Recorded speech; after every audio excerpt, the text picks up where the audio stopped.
أعوذ بالله من الشيطان الرجيم. بسم الله الرحمن الرحيم. ياسين والقرآن الحكيم إنك لمن المرسلين على صراط مستقيم على صراط مستقيم على صراط مستقيم على صراط مستقيم.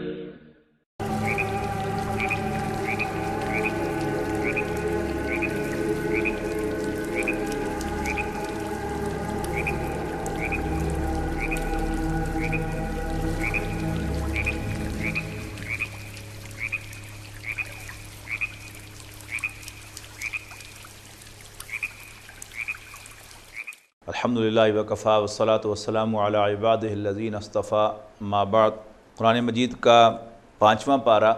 والمحصنات من النساء کے الفاظ سے شروع ہوتا ہے اور والمحصنات کے الفاظ سے پہچانا جاتا ہے. اس پارے کی پہلی آیت چوتھے پارے کی آخری آیت کا تسلسل ہے. ایک ہی مضمون چل رہا ہے اور وہ ہے محرم رشتے. وہ کون کون سی عورتیں ہیں جن کے ساتھ نکاح نہیں ہو سکتا. ایک طویل لسٹ چوتھے پارے کی آخری آیت میں آئی اور اسی پر اضافہ کیا گیا 2 اور کا والمحصنات من النساء اور سب کی سب شادی شدہ عورتیں. اس میں ایک ایکسیپشن دی گئی الا ما ملکت ایمانکم سوائے تمہاری ملک یمین کے یعنی وہ لونڈیاں جو تمہاری کسٹڈی کے اندر ہوں یا وہ لونڈیاں کہ جو کسی اور کی لونڈیاں ہوں لیکن ان کے ساتھ نکاح کیا جا سکتا ہے. آیت نمبر 29 میں مالی معاملات میں ذکر ہے یا ایھا الذین آمنوا لا تاکلوا اموالکم بینکم بالباطل الا ان تکون تجارۃ عن تراض منکم. اے ایمان والو تم ناحق ایک دوسرے کا مال نہ کھاؤ سوائے اس کے کہ وہ کوئی تجارت ہو یا لین دین ہو عن تراض منکم تمہاری باہمی رضامندی سے. معیشت کا معاملہ ایک دوسرے پر ڈیپینڈنٹ ہوتا ہے. گاہک دکاندار سے جا کے مال خریدتا ہے وہ اپنا فائدہ حاصل کرتا ہے اس پروڈکٹ کو حاصل کر کے جس کی اسے ضرورت ہے اور اس سے دکاندار کا فائدہ ہوتا ہے کہ اس سے اس کو نفع ہوتا ہے. اسی طرح جب کوئی شخص کسی کے پاس ملازمت اختیار کرتا ہے تو امپلائر کا کام ہو جاتا ہے اس کے ذریعے سے اور امپلائی کا نفع ہو جاتا ہے اس کے ذریعے سے. اگر یہ تمام لین دین کے معاملات باہمی رضامندی سے ہوں تو وہ دین کی منشا کے عین مطابق ہیں. لیکن اگر اس میں کسی فریق کو ایکسپلائٹ کیا جائے اور ایک فریق دوسرے پر زیادتی کرے تو وہ ہمارے دین میں مناسب نہیں ہے. خواہ اس میں قانونی طور پر جواز کیوں نہ پیدا کر لیا گیا ہو کسی سے رضامندی کے دستخط لے کر یا اس سے زبانی ہاں کرا کر. اس کے بعد ارشاد ہوا ولا تقتلوا انفسکم اور دیکھو ایک دوسرے کا معاشی قتل نہ کرو ان اللہ کان بکم رحیما بے شک اللہ تعالیٰ تم پر مہربان ہے. پھر فرمایا وارننگ دی ومن یفعل ذلک عدوانا وظلما اور جو کوئی ایسا کرے گا زیادتی کرتے ہوئے اور حق تلفی کرتے ہوئے فسوف نصلہ نارا ہم اسے جہنم میں ڈالیں گے وکان ذلک علی اللہ یسیرا اور ایسا کرنا اللہ پر بہت آسان ہے.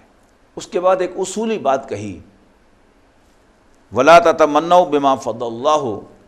بہ بعضکم علی بعض. دیکھو جن معاملات میں اللہ نے تم میں سے بعض کو بعض پر یعنی ایک دوسرے پر کوئی فضیلت دی ہے تو تم اس کی تمنا نہ کیا کرو. اللہ تعالیٰ کی یہ فضیلت بہت سے پہلوؤں سے ہے. پیدائشی طور پر جو فضیلت اس کا ذکر ہو رہا ہے کسی کو اللہ نے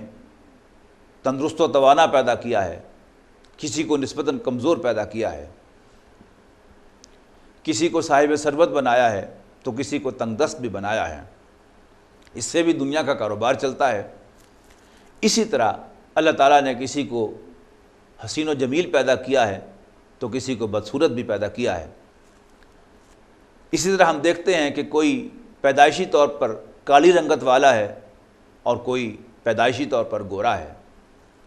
کوئی پیدائشی طور پر ذہین ہے اور کوئی پیدائشی طور پر کند ذہن ہے۔ اسی طرح کوئی پیدائشی طور پر مرد ہے اور کوئی پیدائشی طور پر عورت پیدا کی گئی ہے۔ یہ سب اللہ تعالیٰ کی تقسیم ہے۔ اللہ تعالیٰ نے ہم میں سے جسے چاہا، جیسے چاہا، جب چاہا پیدا کر دیا۔ میرے پاس کوئی حق نہیں ہے کہ میں اللہ تعالیٰ کی اس منشا کے خلاف، اللہ تعالیٰ کی اس تخلیق کے خلاف کوئی تمنا کر سکوں۔ ہاں، جو اللہ تعالیٰ کی گیون میرے پاس ایسٹس ہیں ان میں گرو کرنے کے لیے اللہ تعالیٰ نے مجھے پورا موقع دیا ہے کہ اگر اللہ نے مجھے مرد پیدا کیا ہے تو میں ایک مرد کی حیثیت سے اچھا مرد بن کر دکھاؤں۔ اللہ تعالیٰ نے کسی کو عورت پیدا کیا ہے تو ہاں، اس کے پاس اس کی کیپیسٹی ہے کہ وہ ایک اچھی عورت بن کر دکھائے۔ اسی طرح اللہ تعالیٰ نے کسی کو ذہین پیدا کیا ہے تو اس اپنی ذہانت کو بہترین طریقے سے بروئے کار لائے، اور کسی کو اللہ تعالیٰ نے کند ذہن پیدا کر دیا ہے تو پھر اپنی محنت کے ذریعے سے اس کند ذہنی کا وہ ازالہ کر سکے۔ تو یہ میدان تو اللہ تعالیٰ نے کھلا چھوڑا ہے، لیکن اس پر انسان کا کڑتے رہنا، جلتے رہنا کہ مجھے وہ کیوں نہیں بنایا، اور وہ کہے کہ مجھے وہ کیوں نہیں بنایا، یہ وہ شے ہے کہ جس سے یہاں پر منع کیا جا رہا ہے۔ اسی کی کنٹینیوشن میں ارشاد فرمایا الرجال قوامون علی النساء، مرد عورتوں پر مینیجرز مقرر کیے گئے ہیں۔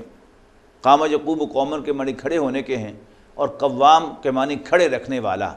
مینیجر، سسٹینر، ایڈمنسٹریٹر، جو بھی اس کا ترجمہ کر لیا جائے۔ مختلف تراجم آپ کو مختلف ٹرانسلیشنز کے اندر ملیں گے۔ تو مرد عورتوں پر مینیجرز بنائے گئے ہیں اسی اصول کے تحت جیسے اللہ ایک دوسرے پر انسانوں کو فضیلت دیتا ہے۔ مزید برآں اللہ تعالیٰ یہ ذمہ داری، اللہ تعالیٰ فائنانس کرنے کی ذمہ داری مرد کے اوپر لگاتا ہے۔ وَبِمَا أَنفَقُوا مِنْ أَمْوَالِهِمْ فَالصَّالِحَاتُ قَانِتَاتٌ۔ اور ایڈمنسٹریشن کا بنیادی اصول یہ ہے کہ چھوٹا جو ہے وہ بڑے کی اطاعت کرتا ہے، لہٰذا گھر کے ادارے کے اندر بھی نیک عورتیں وہ ہیں کہ جو اپنے شوہروں کی فرما بردار ہیں، حافظات للغیب، اور ان کی عدم موجودگی میں ان کی امانت یعنی اپنی عفت و پاک بازی کی حفاظت کرتی ہیں۔ نبی اکرم صلی اللہ علیہ وسلم نے اس پر ایک اضافہ اور فرمایا ہے، ارشاد ہوا من علامات المرأة الصالحة ثلاث اذا نظر علیہا زوجها ضحکت وسرته واذا امروها اطاعته واذا غاب عنها حفظته۔ نیک عورت کی تین نشانیاں ہیں۔ نمبر ایک، جب اس کا شوہر اس کی طرف دیکھے تو وہ اسمائل کر کے اسے خوش کرے۔ نمبر دو، جب اس کو کوئی حکم دے تو وہ اس کا کہنا مانے۔ نمبر تین، جب وہ اس کے پاس موجود نہ ہو تو پھر اس کی امانت کی یعنی اپنی عفت و پاک بازی کی حفاظت کرے۔ اس کے بعد ارشاد ہوا وَاعْبُدُوا اللَّهَ وَلَا تُشْرِكُوا بِهِ، اور اللہ کی بندگی اختیار کرو اور اللہ کے ساتھ کسی کو شریک نہ ٹھہراؤ۔ اور پھر ارشاد ہوا کہ احسان کرو اپنے والدین سے، اپنے اقربا سے، اور یتیموں پر اور مسکینوں پر اور ہر قسم کے پڑوسی پر اور مسافر پر اور ملک یمین پر یعنی غلاموں اور لونڈیوں پر۔ اس کے بعد ایک بڑی اہم آیت آئی ہے کہ جس پر حضرت عبداللہ ابن مسعود رضی اللہ تعالیٰ عنہ سے ایک روایت مروی ہے کہ نبی اکرم صلی اللہ علیہ وسلم نے ایک مرتبہ ان سے فرمائش کی عبداللہ مجھے قرآن سناؤ۔ حضرت عبداللہ فرماتے ہیں میں نے عرض کی اللہ کے رسول قرآن تو آپ پر نازل ہوا ہے۔ نبی اکرم صلی اللہ علیہ وسلم نے ارشاد فرمایا کہ نہیں، مجھے سن کر بھی لطف آتا ہے۔ حضرت عبداللہ فرماتے ہیں کہ میں مؤدب ہو کر حضور صلی اللہ علیہ وسلم کے سامنے بیٹھ گیا اور میں نے سورہ نساء کی تلاوت ابتدا سے شروع کر دی، یہاں تک کہ جب میں اس آیت پر پہنچا جس کا ابھی ذکر ہو رہا ہے تو نبی اکرم صلی اللہ علیہ وسلم نے فرمایا حسبک حسبک، ٹھہر جاؤ ٹھہر جاؤ۔ میں نے نظر اٹھا کر دیکھا تو آپ کی آنکھیں، آپ کا چہرہ مبارک، آپ کی داڑھی مبارک آنسوں سے تر تھی۔ وہ آیت کیا ہے؟ فَكَيْفَ إِذَا جِئْنَا من کل امت بشہید وجینا بکا علی ہؤلاء شہیدا۔ وہ کیسا منظر ہوگا جب ہم ہر ایک امت میں سے ایک گواہ ان پر کھڑا کریں گے، اور اے نبی صلی اللہ علیہ وسلم ہم آپ کو ان پر گواہ لائیں گے۔ اب ظاہر بات ہے کہ یہ ان جو ہیں یہ خود نبی اکرم صلی اللہ علیہ وسلم کے اپنے عزیز و اقارب، اپنے خاندان کے لوگ، اپنے قبیلے کے لوگ، اہل عرب، اہل قریش، ان سب کے خلاف گواہی کسے دینا ہوگی؟ نبی اکرم صلی اللہ علیہ وسلم جیسے انتہائی صاحب مروت اور نیک انسان کو، جس کی طبیعت کبھی بھی اس چیز کے لیے آمادہ نہیں ہو سکتی، لیکن اللہ کی جانب سے ذمہ داری بہرحال ذمہ داری ہے جو انہیں ادا کرنا پڑے گی، اور اس کے احساس سے نبی اکرم صلی اللہ علیہ وسلم پر گریہ طاری ہو رہا ہے۔ اس کے بعد ارشاد ہوا یا ایھا الذین آمنوا لا تقربوا الصلاۃ وانتم سکارا، اے ایمان والو نماز کے قریب نہ جاؤ جب تم نشے کی حالت میں ہو، یہاں تک کہ تمہیں پتہ چلنے لگے کہ تم کیا کہہ رہے ہو۔ شراب کے بارے میں 3 سطحوں پر احکام آئے ہیں۔ پہلے سورہ بقرہ میں جہاں ایک سوال کے جواب میں ارشاد فرمایا گیا کہ شراب اور جوئے میں کچھ فائدے بھی ہیں اور نقصانات بھی، یقیناً ان کے نقصانات ان کے فائدوں سے بڑے ہوئے ہیں۔ اس کے بعد پھر یہ حکم آیا کہ اللہ تعالیٰ کو یہ چیز ناپسند ہے، لہٰذا جب تم نشے کی حالت میں ہو تو نماز کے قریب نہ جاؤ، اور اس کے بعد سورہ مائدہ میں آخری حکم بھی نازل ہو گیا۔ اس کے بعد شرک کی مذمت کے بارے میں ارشاد فرمایا ان اللہ لا یغفر ان یشرک بہ ویغفر ذلک لمن یشاء، یقیناً اللہ اسے کبھی معاف نہیں کرے گا کہ اس کے ساتھ کسی کو شریک ٹھہرایا جائے، البتہ اس کے علاوہ باقی گناہ اللہ جس کے لیے چاہے گا معاف فرما دے گا۔ یہاں بھی کوئی کھلا لائسنس نہیں دیا گیا۔ اس کے بعد آیت نمبر 58 میں ارشاد ہوا ان اللہ یامرکم ان تؤدوا الامانات الی اہلہا واذا حکمتم بین الناس ان تحکموا بالعدل، یقیناً اللہ تمہیں حکم دیتا ہے کہ تم امانتیں ان کے اہل کے حوالے کر دو، اور جب بھی لوگوں کے درمیان فیصلہ کرو تو عدل کے ساتھ فیصلہ کرو۔ اس کے بعد اطاعت رسول جو قرآن مجید کے اہم موضوعات میں سے ایک ہے، اس پر سب سے زیادہ مؤثر اور زیادہ بڑا جو قرآن مجید کا حصہ ہے وہ بھی سورہ نساء اور 5ویں پارے کے اندر ہی وارد ہوا ہے۔ اس کی چند آیات ذرا ملاحظہ ہوں۔ مثلا ارشاد ہوا یا ایھا الذین آمنوا اطیعوا اللہ واطیعوا الرسول، اے ایمان والو کہنا مانو اللہ کا اور کہنا مانو اس کے رسول کا، وَأُولِي الْأَمْرِ مِنْکُمْ، اور اپنے میں سے جو بھی اہل ہیں امر کے، صاحب امر ہیں، ذمہ دار ہیں۔ فَإِن تَنَازَعْتُمْ فِي شَيْءٍ، پس اگر کسی معاملے میں تمہارے درمیان تنازع کھڑا ہو جائے، کوئی ڈسپیوٹ پیدا ہو جائے کسی معاملے میں کہ تمہارا صاحب امر ایک رائے رکھے کہ اللہ اور اس کے دین کی منشا یہ ہے، اور تمہاری رائے ہو کہ نہیں یہ اللہ اور اس کے رسول کے حکم کے خلاف ہے، تو پھر ردوہ الی اللہ والرسول، تو تم اس کو ریفر کرو اللہ اور اس کے رسول کی جانب۔ یعنی اگر اسلامی ریاست میں یہ معاملہ پیش آیا ہے تو پھر اسلامی ریاست کے اندر جو بھی جوڈیشری ہوگی اس کی طرف معاملہ ریفر کیا جائے گا، اور وہ دونوں فریقوں کی رائے سن کر فیصلہ کرے گی کہ کون سا فریق حق پر ہے۔ اور اگر یہ معاملہ کسی دینی تحریک کے اندر کھڑا ہوتا ہے تو اس میں اگرچہ امیر کے پاس اختیار تو ہوتا ہے، اس میں بھی مناسب یہی ہے کہ کوئی ایسا بورڈ ہو، کوئی ایسا ادارہ ہو جو اہل علم پر مشتمل ہو، اور وہ فیصلہ کرے کہ امیر کی رائے صائب ہے، یا جو بھی دوسرا فریق ہے جو یہ رائے رکھتا ہے کہ امیر نے اللہ اور اس کے رسول کے خلاف کوئی حکم دے دیا ہے، ان کی رائے درست ہے۔ اس کے بعد ارشاد ہوا آیت نمبر 60 میں وَمَا أَرْسَلْنَا مِن رَّسُولٍ إِلَّا لِيُطَاعَ بِإِذْنِ اللَّهِ، ہم نے کوئی رسول نہیں بھیجا مگر اس لیے کہ اللہ کے حکم سے اس کی اطاعت کی جائے۔ اس کے بعد آیت نمبر 45 میں اس سے بھی زیادہ سخت انداز اختیار کیا گیا فَلَا وَرَبِّكَ لَا يُؤْمِنُونَ حَتَّى يُحَكِّمُوكَ فِي مَا شَجَرَ بَيْنَهُمْ ثُمَّ لَا يَجِدُوا فِي أَنفُسِهِمْ حَرَجًا مِّمَّا قَضَيْتَ وَيُسَلِّمُوا تَسْلِيمًا، پس تیرے رب کی قسم ہے، نہیں، بس نہیں، تیرے رب کی قسم ہے، یہ ہرگز مومن نہیں ہو سکتے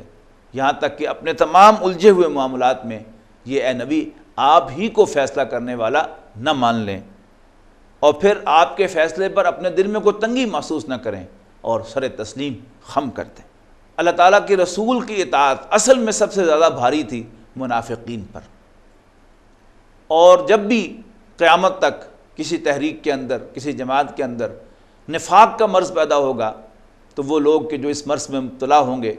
ان کی علامات میں سے ایک اہم علامت یہ ہوگی کہ انہیں امیر کی اطاعت ہمیشہ گراں گزرے گی۔ منافقین کے سلسلے میں بھی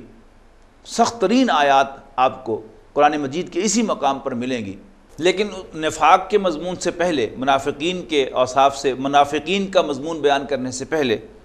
یہاں کچھ ضمنی اہم مضامین آئے ہیں۔ مثلا فرمایا گیا الم تر الی الذین قیل لہم کفوا ایدیکم واقیموا الصلاۃ وآتوا الزکاۃ، کیا تم نے ان لوگوں کی طرف نہیں دیکھا کہ جن سے کہہ دیا گیا تھا کہ تم اپنے ہاتھ باندھے رکھو اور نماز قائم کرو اور زکوٰۃ ادا کرو۔ نبی اکرم صلی اللہ علیہ وسلم کی سیرت اور صحابہ کرام کی سیرت کا جب ہم جائزہ لیتے ہیں تو ہمیں یہ بات صاف نظر آتی ہے کہ نبی اکرم صلی اللہ علیہ وسلم نے اور صحابہ کرام نے مکی دور میں کفار کی کسی بھی زیادتی کا جواب نہیں دیا، بلکہ ہاتھ باندھ کر مار کھائی ہے، ان کے تشدد کو برداشت کیا ہے۔ لیکن قرآن مجید میں اس کا کوئی واضح حکم ہمیں کسی مکی صورت میں نہیں ملتا، تو وہ حدیث غیر مطلوب تھی کہ جو نبی اکرم صلی اللہ علیہ وسلم کے دل میں یہ بات اتاری گئی تھی، اسی کا یہاں پر حوالہ دیا جا رہا ہے اس مدنی صورت میں کہ کیا آپ نے ان لوگوں کی طرف نہیں دیکھا جنہیں کہہ دیا گیا تھا تم اپنے ہاتھ باندھے رکھو۔ پھر سلام کے سلسلے میں بھی بڑی خوبصورت آیت اسی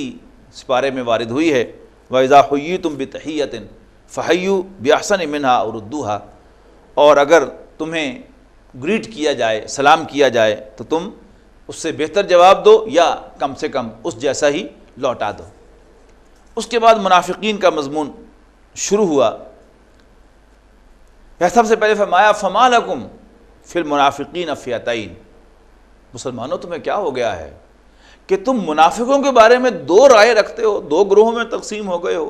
کچھ تم میں سے چاہتے ہیں کہ منافقین کے ساتھ سخت رویہ اختیار کیا جائے، اور کچھ باوجود ان کی ساری زیادتیوں کے، ان کی سب کرتوتوں کے، ان کے لیے اپنے دل میں نرم گوشہ رکھتے ہو۔ واللہ ارکسہم بما کسبوا، اللہ اوندھا کر دے گا انہیں ان کی کرتوتوں کے باعث۔ اتریدون ان تہدوا من اضل اللہ، بڑی سخت آیت ہے کہ کیا تم چاہتے ہو کہ اس کو راستہ دکھا لو جس کو اللہ گمراہ کرنے کا فیصلہ کر چکا ہے یا جسے اللہ نے گمراہ کر دیا ہے؟ ظاہر بات ہے کہ اللہ تعالیٰ کی طرف سے یہ گمراہی، جس کا قرآن مجید میں مختلف حالوں سے ذکر آتا ہے، یہ انسانوں کی غلط روی ہی کے نتیجے میں اللہ تعالیٰ کی طرف سے انسانوں کے خلاف لکھ دی جاتی ہے۔ اس کا یہاں پر پھر حوالہ ہے کہ جس کو اللہ گمراہ کرنے کا فیصلہ کر چکا ہے تو کیا تم اسے ہدایت دے سکتے ہو، تم اس کو راستہ دکھا سکتے ہو؟ اب اسی کے ساتھ جڑا ہوا ایک ہجرت کا مضمون ہے کہ وہ لوگ کہ جو اپنے گھر بار اللہ کے لیے چھوڑنے کو تیار نہیں ہیں، اور یہ معاملہ نبی اکرم صلی اللہ علیہ وسلم کے ساتھ خاص تھا کہ ایک سٹیج پر حکم دے دیا گیا تھا کہ اب جو بھی مسلمان ہے اس پر لازم ہے کہ وہ لازماً ہجرت کر کے دارالہجرت یعنی مدینہ منورہ میں آ جائے، اور جو ہجرت نہیں کرتا بغیر کسی وجہ کے، جو بھی ایگزمپشن دی گئی ہیں ان کے علاوہ، تو وہ اصلی ایماندار نہیں ہے، وہ کلمہ گو تو ہے لیکن اس کا رویہ منافقانہ ہے۔ تو فرمایا ان الذین توفاہم الملائکۃ ظالمی انفسہم، یقیناً وہ لوگ کہ جن کی روحیں قبض کرتے ہیں فرشتے اس حال میں کہ وہ اپنے اوپر ظلم ڈھا رہے ہوتے ہیں، تو وہ کہتے ہیں فیما کنتم، تم کس حال میں ہو؟ قالوا کنا مستضعفین، تو کہتے ہیں کہ ہم زمین میں اوپرچ تھے۔ قالوا الم تکن ارض اللہ واسعۃ، تو پھر فرشتے ان کے جواب میں کہتے ہیں کہ کیا اللہ کی زمین وسیع نہ تھی؟ فتہاجروا فیہا، کہ تم اس میں ہجرت کر جاتے۔ فاولئک مأواہم جہنم، تو ایسے لوگوں کی سزا، ان کا ٹھکانہ جہنم ہے، وساءت مصیرا، اور وہ بہت برا ٹھکانہ ہے۔ اس پر پھر ایکسیپشن بیان کی گئی، الا المستضعفین من الرجال والنساء والولدان لا یستطیعون حیلۃ ولا یہتدون سبیلا، سوائے ان کمزوروں کے، مردوں، عورتوں، بچوں میں سے کہ جو استطاعت نہ رکھتے ہوں، کوئی وسیلہ نہ پاتے ہوں، اور نہ ہی کوئی راہ ان کے لیے نکلتی ہو۔ اس کے بعد ایک بڑی اہم آیت، یعنی اجماع امت کے سلسلے میں قرآن مجید کی نص جسے قرار دیا ہے امام شافعی رحمۃ اللہ علیہ نے کہ وَمَن يُشَاقِقِ الرَّسُولَ مِن بَعْدِ مَا تَبَيَّنَ لَهُ الْهُدَىٰ وَيَتَّبِعْ غَيْرَ سَبِيلِ الْمُؤْمِنِينَ نُوَلِّهِ مَا تَوَلَّىٰ وَنُصْلِهِ جَهَنَّمَ وَسَاءَتْ مَصِيرًا، اور وہ جو مخالفت اختیار کریں، اللہ کے رسول کی مخالفت کریں، اس کے بعد کہ ہدایت ان پر واضح ہو چکی ہو، اور مومنوں کا راستہ چھوڑ کر کوئی اور راستہ اختیار کریں، یعنی ہدایت کی اصل کا معیار جو ہے وہ مومنوں کا راستہ ہے، نولیہ ما تولیٰ، تو پھر جو وہ چاہتے ہیں ہم ان کو اسی کے حوالے کر دیں گے اور انہیں جہنم میں ڈالیں گے، اور وہ بہت برا ٹھکانہ ہے۔ اس کے بعد آیت نمبر 135 میں ایک بہت اہم حکم ارشاد فرمایا گیا، یا ایھا الذین آمنوا قوامین بالقسط شہداء للہ، اے ایمان والو کھڑے ہو جاؤ عدل کے ساتھ اللہ کے لیے گواہی دیتے ہوئے، وَلَوْ عَلَىٰ أَنفُسِكُمْ، خواہ وہ گواہی خود تمہارے اپنے خلاف جائے، اَوِ الْوَالِدَيْنِ وَالْأَقْرَبِينَ، یا تمہارے والدین اور عزیز و اقارب کے خلاف جائے، أَن يَكُنْ غَنِيًّا أَوْ فَقِيرًا، یعنی جس کے لیے تم گواہی کے اندر کوئی توڑ مروڑ کرتے ہو، یا کوئی شخص وہ تمہارے والدین، عزیز و اقارب یا دوست و احباب میں سے ہو، یا جس کے بارے میں تمہارا کوئی خیال ہے کہ وہ ڈیزرونگ ہے اور تم اس کے فیور کرنے کے لیے غلط گواہی دیتے ہو، یاد رکھو خواہ وہ غنی ہو یا فقیر، جس کے حق میں تم گواہی کو موڑنا چاہتے ہو، فاللہ اولیٰ بہما، تو ہر دو صورتوں میں اللہ تعالیٰ ان کا ولی ہے، فلا تتبع الہویٰ، بس خواہشات کی پیروی نہ کرنا، ان تعدلوا، کہ تم خواہشات کی پیروی کرتے ہوئے عدل نہ کرو، وَأَن تَلْوُوا أَوْ تُعْرِضُوا، اور اگر تم اوائڈ کرو گے اور ہیر پھیر کرو گے، فَإِنَّ اللَّهَ كَانَ بِمَا تَعْمَلُونَ بَصِيرًا، تو پھر یاد رکھو جو کچھ بھی تم کرتے ہو اللہ تعالیٰ اسے دیکھتا ہے۔ تو اللہ تعالیٰ کے لیے گواہی دینا اور عدل پر قائم رہنا یہ بڑی اہم انسٹرکشن ہے، اور یہی مضمون ہے جو پھر اگلی صورت میں سورہ مائدہ میں ترتیب الٹ کر بیان کیا جائے گا، کہ یہاں پر فرمایا گیا کہ پہلے فرمایا گیا قوامین بالقسط شہداء للہ، کہ تم عدل پر قائم رہنا اللہ کے لیے گواہی دیتے ہوئے، اور دوسری آیت میں سورہ مائدہ کے اندر جو وارد ہوئی ہے وہاں گواہی پر قائم رہنے کا ذکر ہوگا عدل کے ساتھ۔ تو قرآن مجید کے یہ مضامین بڑے اہم مضامین ہیں۔ اللہ تعالیٰ سے دعا ہے کہ اللہ تعالیٰ ہمیں قرآن مجید کو صحیح معنوں میں سمجھنے، اس پر عمل کرنے اور اس سے رہنمائی حاصل کرنے کی توفیق عطا فرمائے۔ آخر دعوانا ان الحمد للہ رب العالمین۔ السلام علیکم۔